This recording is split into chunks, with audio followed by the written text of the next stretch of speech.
Greetings all.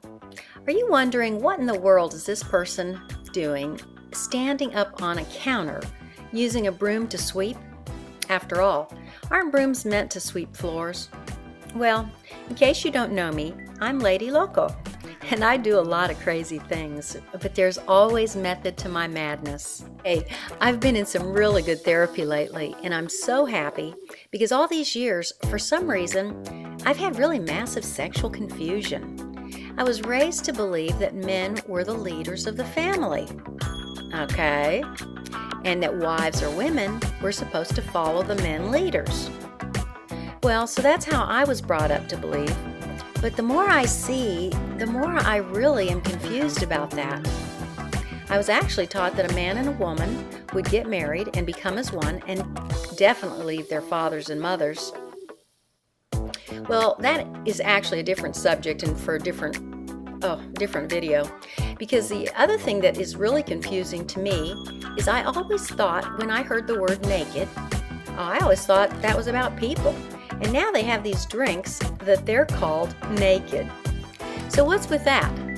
You talk about some confusion. And then I see these two skulls. One looks like a human skull and the other looks like an alien.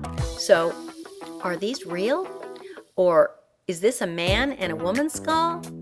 Or again, total confusion on my part. Hey, and have you ever heard someone say, she cries like a girl? I'm really confused on that one, and I'll tell you why. I have the greatest counselor in and out of this world, because my counselor and therapist, who always helps me to improve, is God, and I get God's instructions every day from my Bible.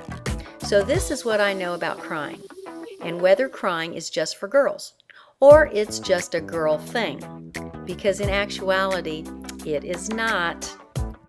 Here's one example of a man crying. There were some twins, Jacob and Esau, and Jacob tricked his father into giving him all the blessings that actually would have gone to Esau.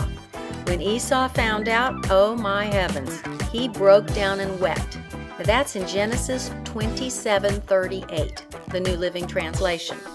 Now one more example I'll share with you is when Jacob and Esau saw each other after having been separated for years. Now just picture this.